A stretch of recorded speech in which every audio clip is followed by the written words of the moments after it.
Here at The Real Ginger Tech, we are all about them smart home devices. We've done Google, we've done light bulbs. Last week, we actually installed a Ring doorbell. This week, we're making your security a little bit smarter with the August Smart Lock.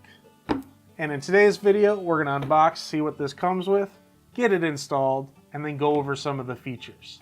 But before we get started, I do wanna say hi. My name is Carl, everybody's favorite ginger, and welcome to The Real Ginger Tech. Here, I like to do tips, tricks, and reviews on just about anything tech I can get my hands on. If this is your first time here, be sure to hit that subscribe button and the bell icon to be notified of when we release new videos just like this one. Also, be sure to hit me up over on Twitter at Real Ginger Tech.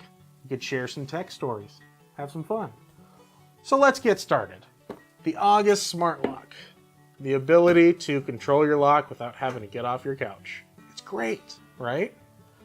So, this can be picked up from Best Buy for $150. Not a bad price. This is the middle ground of three options you have.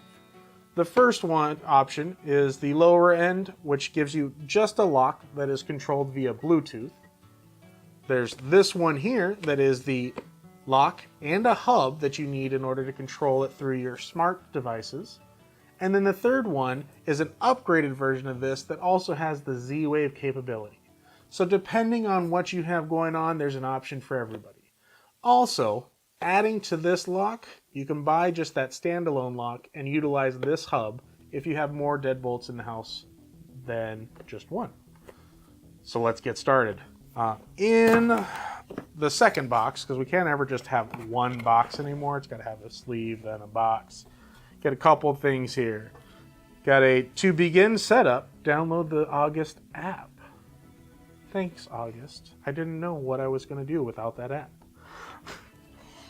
So next one, oh, that is just in there. Let's pack this a little tighter next time. You get your hub, just standard outlet, plug that in pretty much anywhere in the house that has access to Wi-Fi. Has a little reset button on there. You get the, oh, that thing's meaty. You get the actual lock itself. This is the inside of the lock.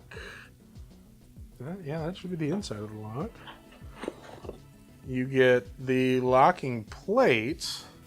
I hope that's not the outside. Yeah, it can't be the outside because the battery pack's right there.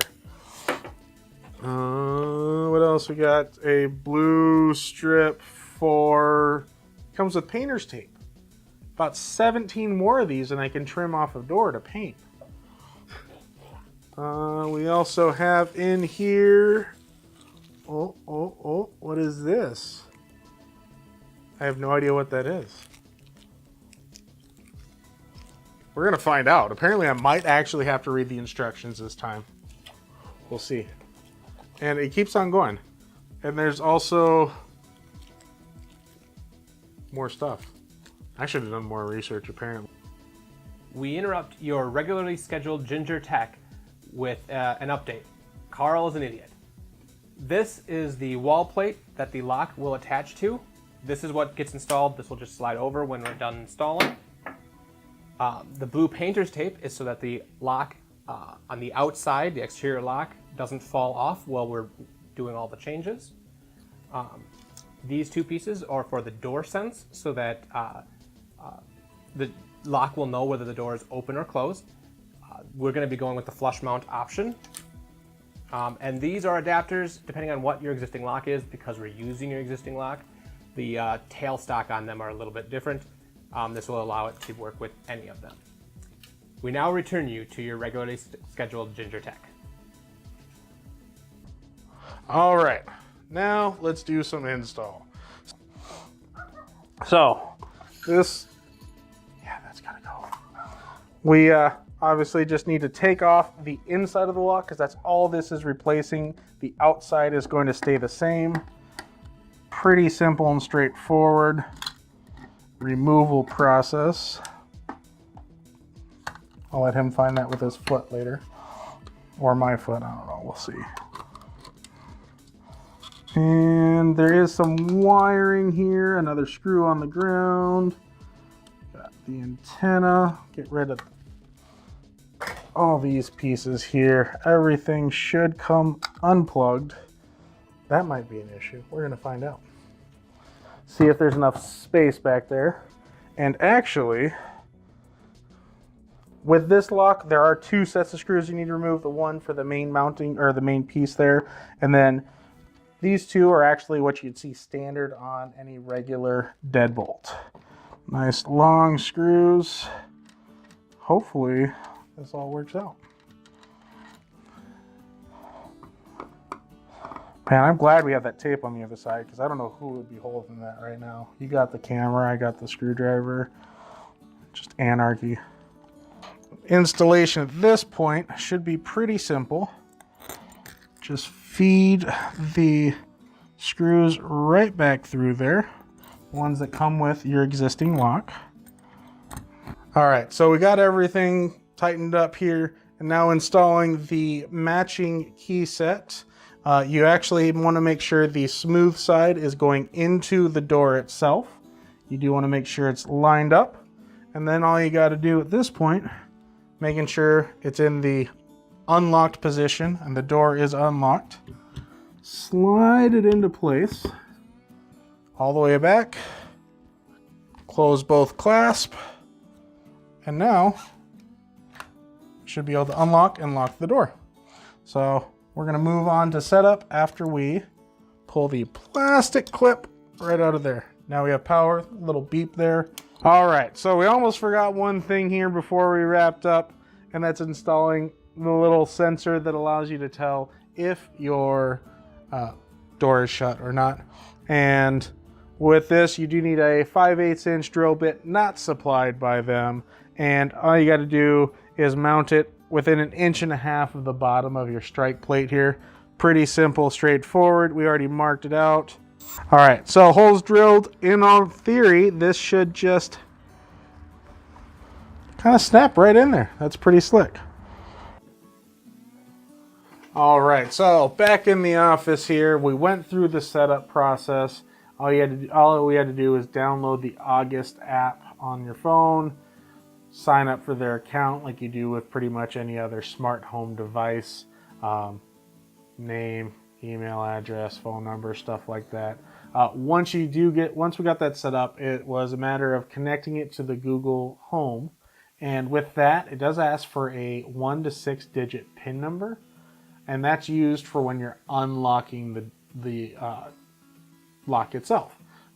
Otherwise, using your phone, you have a red button when it's locked, closed, and locked.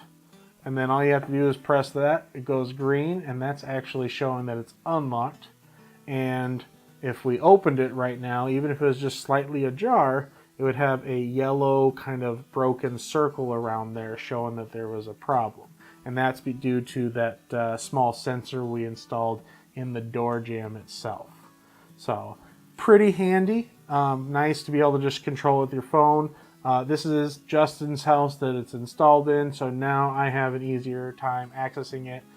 He does give me free range to come over here and record when he's not home. Now I don't have to try and remember the pin to his garage door. So that's pretty nice. All you have to do to share that is to send out people's phone numbers or email addresses, and then they can put it on their phone and they can have control over that too. Some other key features that are pretty nice is you can actually set it up to have a time in which it will auto lock itself. So for example, you set it at 2 minutes. Once it's unlocked, it will wait 2 minutes and then it will lock again if it hasn't already been locked. Those times are adjustable. You can set it to whatever you like there. With that, you can also set it to a location based.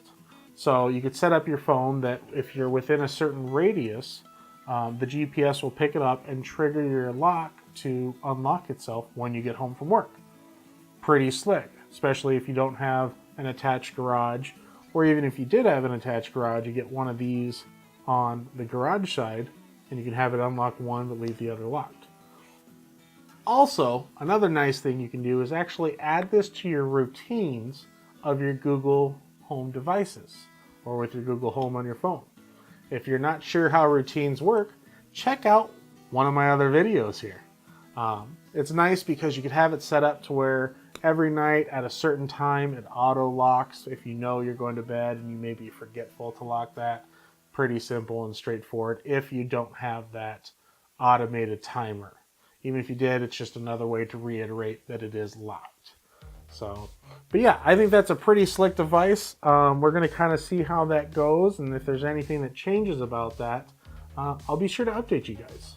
So, what do you guys think? Does anybody out there have an August smart lock? You know, what's your experience with it?